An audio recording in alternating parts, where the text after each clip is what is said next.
That depends on why they're not being applied.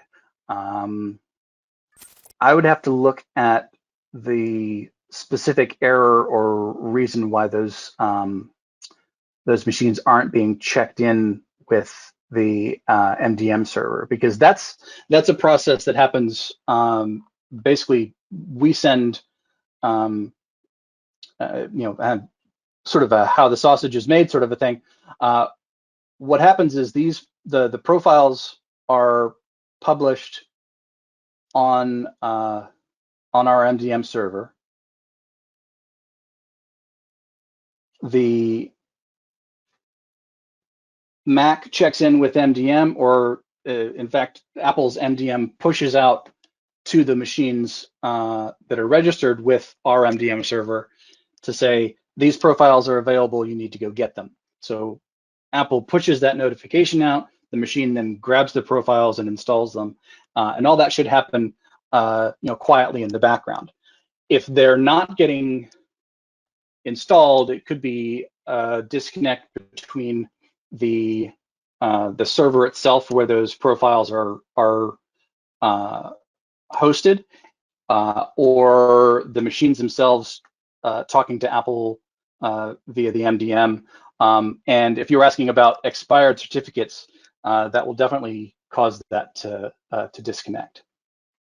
If we go back here to one of our machines and go into the enrollment or the Apple device management menus here, one of the things we can do within the MDM as far as commands is to force it to update with the Apple network. So updating device information will basically cause it to do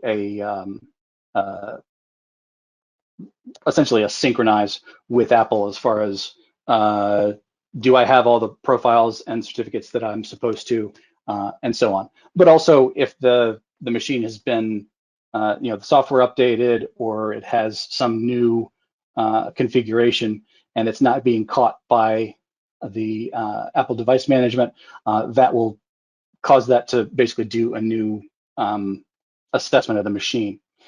Obviously, we can also do things like instantly restart or remote wipe those devices, et cetera. But the main thing is if it's not communicating with MDM, it's not going to get any of these. So I would check to see if the devices themselves are enrolled with maybe an expired certificate, in which case they need to be re-enrolled, or possibly the ports that are necessary to talk to Apple are blocked at the firewall or with some some DNS rule. So check the documentation for that on,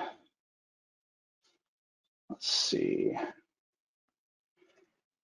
check the documentation on our website for that. And I believe, let's see, I have that link here somewhere. Yeah.